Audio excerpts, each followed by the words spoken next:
کیا آپ جانتے ہیں کہ 1400 سال گزرنے کے بعد بھی نبی کریم صلی اللہ علیہ وسلم کے ایک صحابی زندہ ہیں جن کی زیارت کے لیے ہر سال لاکھوں کی تعداد میں لوگ اردن کا سفر کرتے ہیں۔ صاحب یہ درخت کا ایک قصہ بہت مشہور ہے جس میں کہا جاتا ہے کہ نبی صلی اللہ علیہ وسلم جب 12 برس کی عمر میں اپنے چچا کے ساتھ تجارت کے لیے گئے تو وہاں ایک درخت نے آپ کو پہچان لیا کہ یہ آخری نبی ہیں، تو اس نے اپنی شاخیں پھیلا دیں۔ وہ درخت آج بھی موجود ہے اور لکھوں تک صحرا میں اکلوتا درخت ہے۔ اس درخت کو آج صحابی درخت کے نام سے یاد کیا جاتا ہے۔ اس صحابی کے بارے میں تفصیل سے آپ کو بتاتے ہیں۔ بسم اللہ الرحمن الرحیم۔ السلام علیکم۔ پیارے ناظرین، سرکار دو عالم حضرت محمد صلی اللہ علیہ وسلم کی عمر مبارک جب 12 سال ہوئی تو آپ نے اپنے محترم چچا حضرت ابو طالب کے ساتھ شام کی طرف ایک تجارتی سفر کیا۔ یہ ایک ایسا سفر تھا کہ جس میں پہلی بار اللہ کے آخری نبی کو 12 سال کی عمر میں ہی کسی نے پہچان لیا اور کھل کر اعلان کر دیا کہ یہ بچہ اللہ کا آخری نبی ہے۔ ناظرین گرامی، اہل قریش تجارتی مقاصد کے لیے 2 بڑے سفر کیا کرتے تھے۔ موسم گرما میں شام کی طرف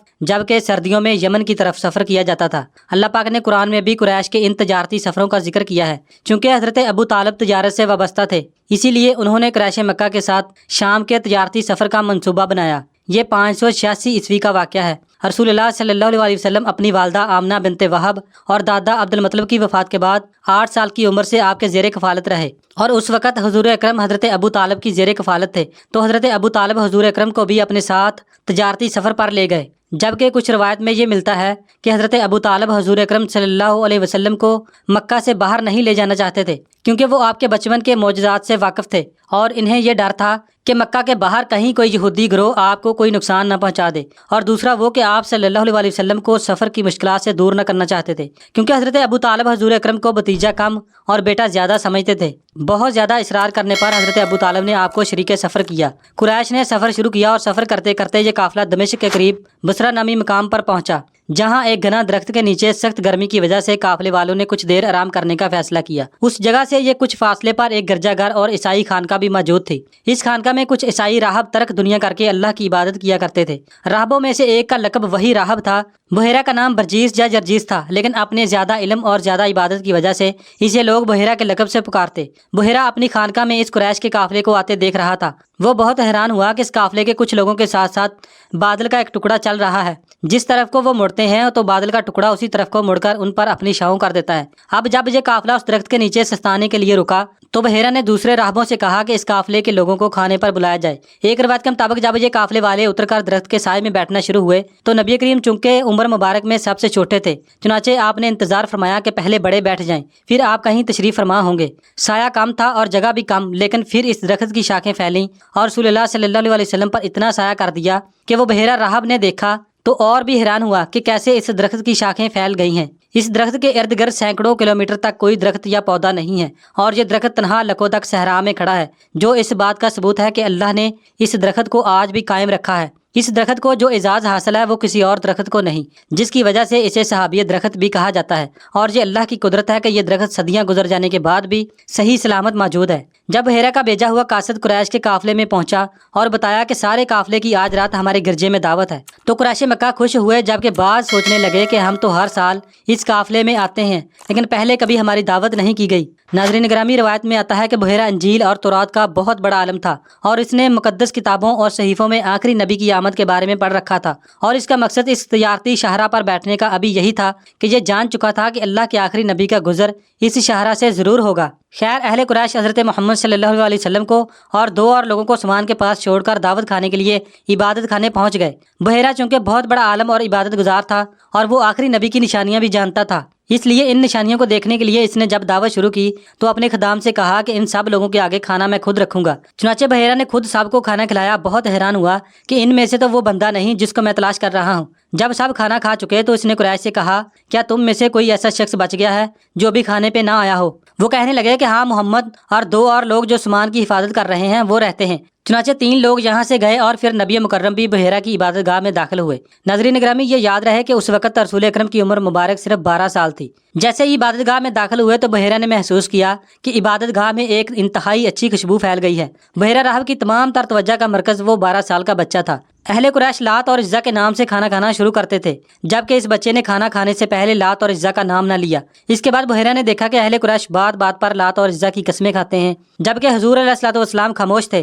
بحیرہ کو آپ صلی اللہ علیہ وسلم کی ذات مبارک میں نبوت کے شواہد نظر آنے لگے، لیکن وہ آپ سے پہلے کچھ سوالات کرنا چاہتا تھا تاکہ اس کا یقین تکمیل کو پہنچے۔ بحیرہ نے نبی کریم سے کہا کہ میں تمہیں لات اور عزا کی قسم دیتا ہوں کہ جو میں پوچھوں گا اس کا صحیح جواب دینا۔ اس پر حضور علیہ الصلوۃ والسلام نے فرمایا، میرے سامنے لات اور عزا کا نام مت لو، مجھے جتنی نفرت ان سے ہے کسی اور چیز سے نہیں۔ یہ بحیرہ کے لیے ایک اور مضبوط دلیل تھی کہ بت پرست معاشرے میں آنکھ کھولنے والے اس قدر بتوں سے نفرت کرتا ہے جیسے حضرت ابراہیم علیہ السلام کو تھی۔ پھر بحیرہ نے حضور سے ان کی نیند اور خوابوں کے بارے میں کچھ سوالات کیے۔ بنیادی طور پر بحیرہ کو آخری نبی کی نشانیوں کا علم تھا اور وہ ان نشانیوں کو پورا کر رہا تھا۔ نبی کریم سے سوالات و جوابات کا جب یہ سلسلہ ختم ہوا تو بحیرہ نے رسول اللہ سے کہا کہ وہ آپ کی پشت مبارک دیکھنا چاہتا ہے۔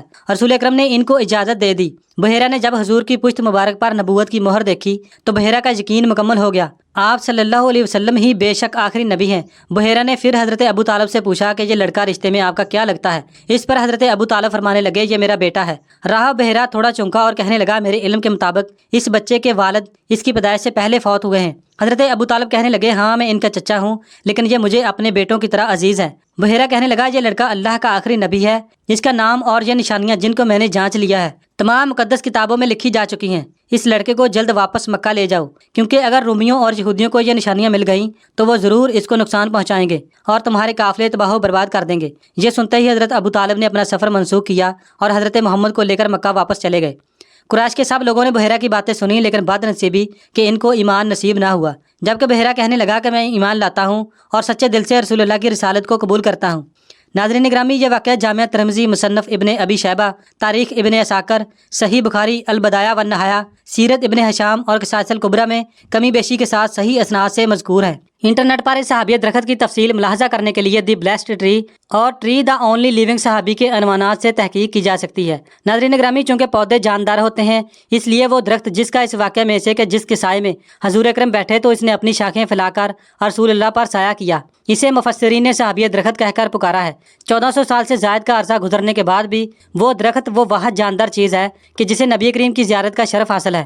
ایک عرصہ پہلے تک تو وہ صحابی درخت جس کی نسبت حضور سے تھی لوگوں کے علم میں موجود نہ تھا، لیکن اس درخت کی مخصوص جگہ یا محل وقوع کے بارے میں کسی کو کچھ معلومات نہ تھی۔ یہ درخت اب مشرقی اردن میں صفا کے مقام پر وادی سیران میں درافت ہو چکا ہے۔ اس معجزاتی درخت کو دور سے ہی پہچانا جا سکتا ہے، کیونکہ کئی سو مربع کلومیٹر کے خشک اور صحرائی علاقے میں یہ واحد جاندار چیز آپ کو دیکھنے کو ملے گی۔ بقول اردن کے بادشاہ شاہ عبداللہ کے کہ میں ہیلی کاپٹر میں صحرا کے اوپر سے گزر رہا تھا، میں نے نیچے ایک درخت کو دیکھا۔ اس صحرا میں نہ کوئی اور پودا تھا اور نہ ہی کوئی کھیت اور نہ ہی پانی۔